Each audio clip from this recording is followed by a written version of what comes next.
Bonjour et bienvenue dans ce nouvel épisode de My Marketing Podcast. Aujourd'hui, on va parler d'un élément capital en marketing, vraiment un élément clé, mais qui est souvent très mal maîtrisé.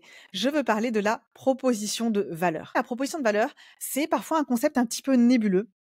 Souvent, il y a un amalgame d'ailleurs entre la proposition de valeur et le positionnement. Je parle même pas du slogan.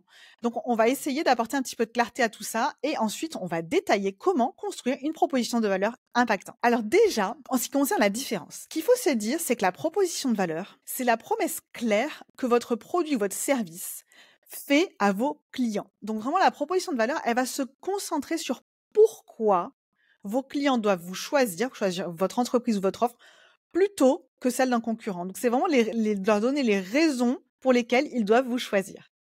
Alors que le positionnement, c'est la place que vous souhaitez occuper dans l'esprit de vos clients, de votre audience cible, par rapport à vos concurrents. Ça va vraiment être comment vous souhaitez être perçu de manière unique et différente dans l'esprit de vos prospects et de vos clients. Donc le positionnement, c'est un peu plus macro, c'est plus par rapport au marché et à la concurrence. Et la proposition de valeur, c'est, on va dire, un peu plus micro, c'est pourquoi vos clients et vos prospects devraient vous choisir vous plutôt qu'un autre. Donc définir sa proposition de valeur et son positionnement, c'est vraiment deux choses bien distinctes, même si pour clarifier son positionnement, une des étapes, c'est de définir sa proposition de valeur. Donc, dans tous les cas, ne faites pas l'impasse sur l'exercice parce que ça vous permettra ensuite d'accéder au positionnement. Si je dois faire un parallèle avec un univers que tout le monde connaît, ça serait par exemple les films au cinéma.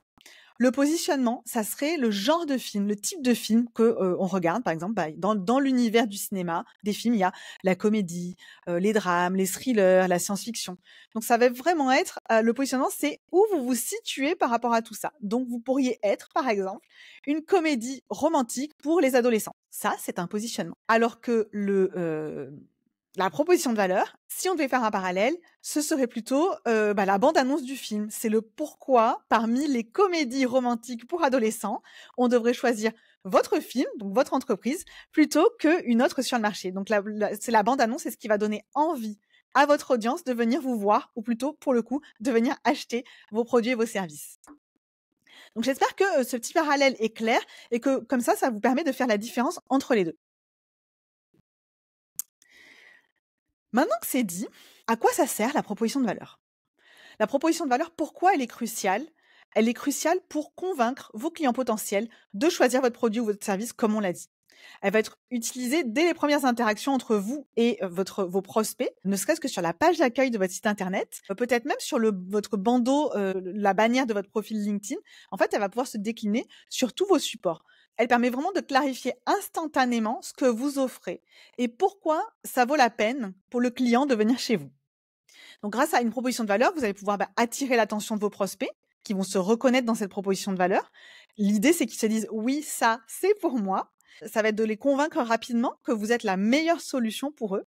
En fait, clarifier votre proposition de valeur, ça va aussi vous faciliter la tâche pour tout ce qui est création de vos messages, donc pour avoir des messages efficaces et impactants sur vos supports de communication. Et ça peut aussi vous aider dans ça peut aussi vous aider dans la création de vos contenus marketing pour tout ce qui est donc brochure, site internet, mais également tout ce qui est articles de blog, tout ce qui va être les publications sur LinkedIn. Et bien évidemment, le plus important, avoir une bonne proposition de valeur, ça va vous permettre de pitcher de manière plus efficace votre entreprise, votre offre, votre service pour pouvoir arrêter de vous noyer dans des détails où finalement, parfois, on va juste pas comprendre ce que vous faites. Maintenant que c'est dit, quelles sont les étapes pour définir sa proposition de valeur et pour en définir une qui sera impactante? Pour ça, ce que je vous propose, c'est que j'ai choisi d'illustrer ça avec un exemple concret parce que c'est toujours plus parlant. Et aujourd'hui, mon exemple concret, c'est une entreprise en B2B qui propose un logiciel de gestion de paye et on va détailler chaque étape pour clarifier la proposition de valeur de cette entreprise, qui est fictive, elle pourrait exister, mais pour le coup, c'est vraiment un exemple que j'ai inventé. Première étape, on va identifier la cible de clients. Donc ça, c'est vraiment tout ce que vous faites en marketing, c'est vraiment toujours l'étape initiale, c'est qui sont nos clients. Donc soyez précis. Sans une audience cible, on appelle ça une audience cible, le persona, appelez-le comme vous voulez, clair, vous ne pourrez pas construire une proposition de valeur forte. Pourquoi? Parce que ça va être dilué, on va pas vraiment savoir à qui vous vous adressez. Plus vous allez être précis sur le type d'entreprise ou le type de clients que vous recherchez, qui sont la cible de votre entreprise ou de votre offre, plus votre proposition de valeur sera percutante et ils auront l'impression que vous leur parlez à eux. Donc, sur un marché donné, vous allez définir précisément l'audience cible pour laquelle votre produit ou vos services est spécifiquement conçu. Donc ça, c'est vraiment normalement la première étape. Et si vous avez mis la charrue avant les bœufs et que vous avez déjà défini votre offre sans penser à votre cible, je vous invite vraiment à revenir un cran en arrière pour ne pas brûler cette étape parce que sinon, vous allez... ça va vraiment avoir des répercussions sur tout le reste de ce que vous entreprendrez dans vos actions marketing. En ressources, je vais vous mettre les liens pour clarifier votre audience cible. On a plusieurs épisodes du podcast sur ce sujet, donc n'hésitez pas à les consulter pour revenir à cette étape clé. Dans notre cas, la cible de clients, ce sera de notre logiciel de paye. Ça sera les entreprises, les responsables RH ou paye d'une entreprise de plus de 50 salariés qui gèrent cette tâche-là en interne. Deuxième étape, analysez les problèmes de vos clients que votre offre résout. Identifiez une douleur ou une contrainte réelle qui empêche votre cible, votre client, d'atteindre son objectif. Assurez-vous qu'il s'agisse d'une vraie douleur, pas juste un petit problème, pas juste une simple démangeaison, mais d'un vrai caillou dans la chaussure. Parce que si c'est pas un problème suffisamment douloureux, vous aurez quand même plus de mal à être convaincant et ça sera juste un nice to have, mais pas un must have, comme on dit, pour votre client d'adopter votre solution. Et vous devez comprendre à la fois pourquoi c'est un problème et est-ce que ce problème l'empêche d'obtenir, c'est-à-dire quelle est sa situation rêvée. Pourquoi c'est un problème et en quoi ça l'empêche d'obtenir sa situation rêvée. Et ça, c'est très important. Dans notre cas, les responsables RH des entreprises de plus de 50 salariés, ils font face à des processus de paye qui sont souvent chronophages, qui sont complexes et surtout qui sont sujets à beaucoup d'erreurs. Leur souhait, ce qu'ils veulent, c'est automatiser cette tâche au maximum. C'est une tâche qui est répétitive et minimiser le risque d'erreur légale. Pourquoi? Parce que sinon, en fait, les fiches de paye, c'est un sujet très touchy, très sensible. Et quand il y a des erreurs, ils savent que ça leur retombe dessus. Et ça leur cause, en général, beaucoup de charge mentale, beaucoup de difficultés. Et ça peut même avoir s'il y a des erreurs, des effets sur l'ambiance au sein de l'entreprise. Troisième étape pour construire cette proposition de valeur forte et percutante, ça va être de détailler les bénéfices de votre solution et en quoi votre solution peut aider votre client cible. Et c'est là que se situe toute la valeur de votre offre, dans sa façon de résoudre spécifiquement le problème de votre audience cible. Donc, soyez très pragmatique. À ce stade-là, détaillez de quelle manière vous pouvez les aider à résoudre leurs problèmes en détaillant chaque finalité, chaque étape, si c'est un process, si c'est un parcours, pour les faire passer de leur situation actuelle à la situation qu'ils souhaitent, c'est-à-dire à leur destination de rêve, moi j'aime bien dire. Qu'est-ce que vous faites? Comment ça fonctionne? Est-ce qu'il y a des fonctionnalités et des étapes? C'est quoi le format? Est-ce que c'est un outil, un SaaS? Est-ce que c'est un accompagnement? Est-ce que c'est une intervention? Voilà, détaillez vraiment le format dans lequel, donc le format de votre traitement en fait, globalement. J'aime bien comparer ça à un traitement médical en fait. Quelle est la durée? Pendant combien de temps ça agit? Pendant combien de temps dure l'intervention? Et bien sûr, quel est le tarif? Bref, qu'est-ce qui, dans votre offre, lui permet de résoudre son problème? Dans notre exemple, la solution, c'est un logiciel SaaS qui offre une réduction de 50% du temps de traitement des tâches pour créer ces fiches de paye, avec une diminution des erreurs et une conformité légale qui est assurée grâce à des mises à jour automatiques des règles sociales. Donc vous voyez, notre logiciel SaaS, il a compris tous les problèmes de notre responsable paye et il a proposé une solution qui va régler chaque petite douleur pour résoudre le gros problème. Quatrième étape de la construction, de la formulation de votre proposition de valeur impactante, ça va être de mettre en avant votre différenciation. Donc d'une part, il y a la manière, il y a comment vous faites, quelles sont les étapes que vous allez faire franchir, comment vous résolvez le problème de votre audience, de votre client cible. Mais au-delà de convaincre les utilisateurs à travers les bénéfices que votre solution génère, la proposition de valeur, elle a aussi pour but de se démarquer de celle des concurrents. Elle doit valoriser les attributs du produit ou du service qui les rendent uniques sur son marché et donner un avantage concurrentiel à votre entreprise. Et en fait, pour cela, il suffit de se demander quel est l'élément différenciant du produit, de votre service par rapport à vos concurrents. Ça peut être une fonctionnalité spécifique qui va être plus performante ou plus approfondie. Ça va être de la qualité, ça peut être le design, ça peut être un prix qui peut être plus attractif. Ça peut être une rapidité d'intervention. Ça peut être un service après-vente qui va être particulièrement performant. Ça, c'est à vous de voir qu'est-ce qui va vous rendre vraiment très spécifiquement différent de vos concurrents et j'ai envie de dire, sur lesquels eux ne communiquent pas forcément. Parce que ça veut pas dire qu'ils ne le font pas, ça veut dire juste que vous allez prendre la parole dessus et ça, c'est un facteur important, c'est de dire, «Oui, mais les autres, ils le font peut-être aussi». En fait, on s'en fiche, s'ils le mettent pas en avant, bah, vous allez le mettre en avant. Si c'est vraiment quelque chose qui caractérise, qui est différent chez vous et qui caractérise que vous êtes, heu, capable d'honorer. Donc dans notre exemple, on pourrait dire que contrairement aux logiciels de paye qui vont être généralistes, aux autres logiciels de paye généralistes, notre logiciel, il est spécifiquement conçu pour les entreprises de plus de 50 salariés, en intégrant des fonctionnalités avancées de gestion de personnel et de conformité légale, adaptées aux structures complexes. On sait qu'à partir de 50 salariés, il y a des spécificités au sein des entreprises.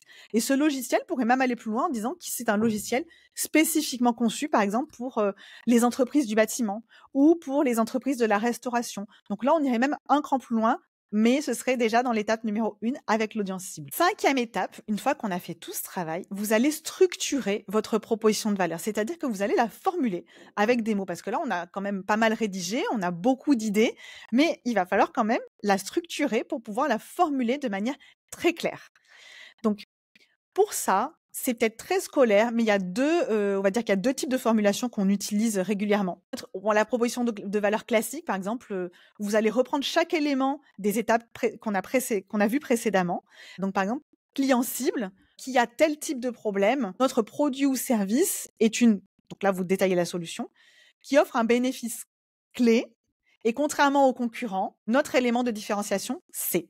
OK? Donc, si je vous fais l'exemple avec notre logiciel SaaS, et je pense que ce sera beaucoup plus parlant, je pourrais formuler ainsi: pour les responsables RH des PME de plus de 50 salariés qui ont du mal à gérer les fiches de paye manuellement, notre logiciel de paye est une solution automatisée qui réduit le temps de traitement de 50. Et contrairement aux autres logiciels généralistes, nous offrons une intégration simple et sans frais des outils comptables existants. Ça veut dire qu'on peut les interfacer. Une deuxième proposition, une deuxième formulation qui est plus courte et qu'on connaît assez souvent, qu'on voit assez régulièrement, c'est: nous aidons tel type de client, donc la cible de client, à le bénéfice, leur destination, là où ils veulent aller, avec ou grâce à notre solution. Donc moi, j'aime bien celle-là parce qu'elle est très simple à mettre en place. L'autre est un petit peu plus détaillée, donc de toute façon, je vous mettrai les deux en commentaire. Mais si je devais reprendre notre exemple du logiciel SaaS, ce serait: nous aidons les PME de plus de 50 salariés à réduire de moitié le temps de gestion de la paye en automatisant les processus avec notre logiciel intuitif. Voilà, ça pourrait être une proposition de valeur. 6e étape pour formuler cette proposition de valeur impactante, et c'est de la tester et de l'affiner. Donc une fois qu'on tient notre proposition de valeur, vous pouvez même en faire 1 ou 2, hein. À ce stade-là, vous pouvez même en formuler 2 et vous allez la tester parce que, vous allez peut-être pas être dans le mille de suite. Souvent, de toute façon, en marketing, on recommande de tester. Donc vous allez, la présenter, sous forme d'échantillon à des clients, par exemple, à des clients ou à des prospects. Vous pouvez le tester sur, votre profil LinkedIn, vous pouvez le tester sur des propositions commerciales, en fait, sur des supports. Vous pouvez faire de l'A/B testing aussi. Et en fait, c'est une sorte d'A/B testing, hein, c'est-à-dire qu'on a 2 propositions et puis on regarde celle qui fait le plus mouche. Donc n'hésitez pas à interroger autour de vous des personnes qui correspondent à votre audience cible.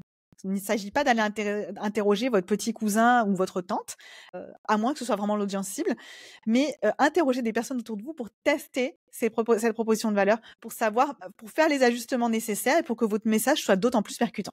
Et 7e étape, quand vous tenez cette proposition de valeur et que vous avez un vainqueur parmi les 2 ou 3 propositions de valeur que vous aurez formulées, et dans ce cas-là, surtout, vous la laissez pas dans le tiroir et vous la déclinez. Il s'agira de mettre à jour vos supports de communication.